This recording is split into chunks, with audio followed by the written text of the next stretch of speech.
It is true that Hispanics came back, so I think the question there is can you keep them? Because here's a group that clearly is not attached to a particular, strongly necessarily, at least at a national level, to a particular candidate or I should say a particular party.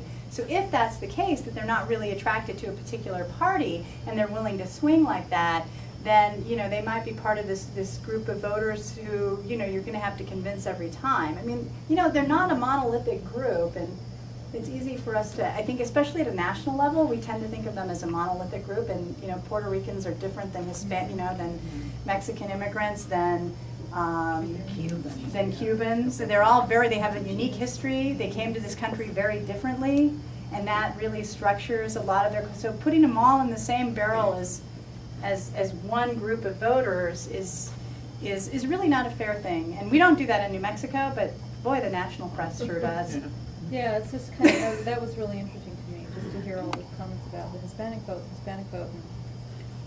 and I just thought, well, and part of my thinking was exactly what you just said. The Hispanic vote covers a wide population of people. How exactly are they identifying the Hispanic group? I mean, yeah, and plus everybody from Spain, right? So anyone with a Hispanic last name. Yeah. And they're not one bag.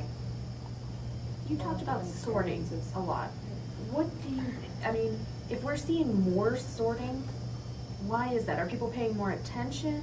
Are they seeing things that they recognize in the messages because they're more finely tuned, or? I think it's sort of the nationalization of politics. That's my guess. That it's this it used to be that politics was driven more by state politics and local, and we can see that in our down ballot races. We're a very democratic state when it comes to down ballot issues and down ballot races. But in the case of what television has done is it has nationalized the political parties and what they stand for and what they mean, so that name brand is more similar in Alabama and New Mexico than it was 30 years ago. 30 years ago, a Democrat meant different things in different parts of the country, and that's still true today, but it's less true than it was 30 years ago or 50 years ago, where politics was really a very local phenomenon.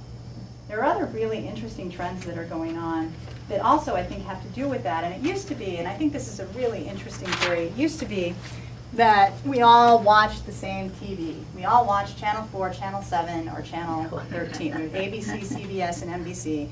Everybody watched the same show every night. You got your 4 minutes of national news. But now, right, in today's world, you have complete media choice. Right? You can go on. So what that did also was, I think it helped homogenize. It helped to bring people who had less political knowledge. They actually had more political knowledge in the 50s than people who aren't interested in politics today. And people who are interested in politics actually have even more than they had 35 years ago, because they can access so much more information and they can choose where that information's coming from.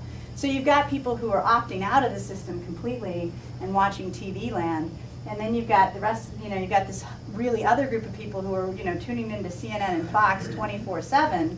And all of their blogs and all of that. And it's really changing the dynamics of political knowledge in this country in terms of inactive people are becoming more inactive, and active people are becoming more knowledgeable and more active because they're more aware and they can get more information.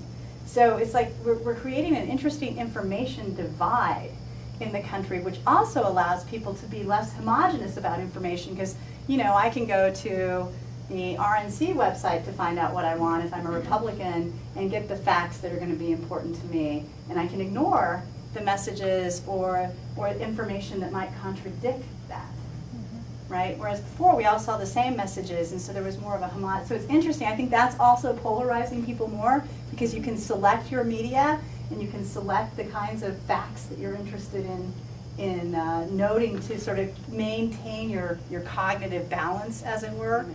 So do you think this strengthens the opportunities for the possibility of additional parties? No. Being contenders? No. The thing is, you cannot have third-party candidates until you change the institutions of government. The underlying problem with why we don't have third-party candidates is because the person who wins receives all the power, and that's it. The person who wins, they get all of the White House. I mean, if Ross Perot got 19% of the vote in 1992, he didn't get a single electoral college vote. So unless we have some sort of proportional representation, you cannot have third parties. And there are all kinds of reasons why you want to vote for third parties, but unless we change the institutions, it's not gonna change the dynamic. And the parties control everything, so they do everything in their power to maintain the current two-party balance as well, including making it difficult for Green Party to have access in the state, in terms of how they do the voter registration rules, how they interpret those rules. All of that helps to maintain the two-party system, because those two parties have access. They have access to the ballot in every state and every county, but a third party doesn't. They have to go work the streets. What happens in a down ballot race? I don't have any information. I vote a straight party ticket. You gotta. How do you reach through for a down ballot race to get like a Green or an independent candidate? It's really, really hard. It's so costly to reach voters. Yeah. I've only voted in New Mexico, and we've always had the choice of Democrat or Republican. But what I'm reading in the news is that we're one of the few states with that. Yeah. That's So rarely. Most states have what's up gotten with rid of that? that. It's again the institutions that be here find that that's a real advantage for them. I mean, the Democrats see that as a real advantage. You got a long paper ballot. Sure is a lot easier to mark one oval than the next 40. So yeah, we're an unusual state. Most states do not have that, because it really advantages whoever you vote for at the top, because you get all those new voters in particular. Right, they don't know anything about the down ballot races. They know I'm for Barack Obama. I guess I'll vote straight party.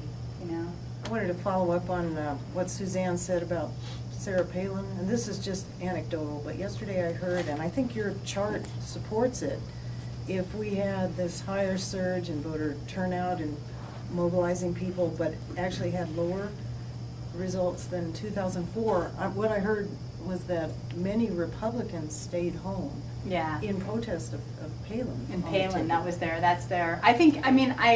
From looking at the data in the counties, and of course I don't know who's actually turned out, but I can say that was those, southern eastern Republican counties where you had some lower turnout, and you can see that, but I don't, I can't look at partisanship yet, so I can't really say that. But I don't know if it's Palin or, is that just is that like rationalization for not going to the polls because it doesn't look good for you, or I don't know. My wife and I are very disturbed at the negative campaigning. Oh, terrible, that- just terrible. Does that help or hurt Just terrible. overall? It doesn't, there's different arguments out there in the literature, but most recently people are certainly we can see that in states where there are the most negative campaigns that they have the highest turnout. But we don't think that that's probably due to negative advertising so much as the excitement and thrill of the campaign. And so they're all correlated, they're all sort of correlated. What causes what is hard to see. We do know that certainly negative campaigning works in terms of trying to change the agenda. Candidates go negative because it's successful. That's why they do that.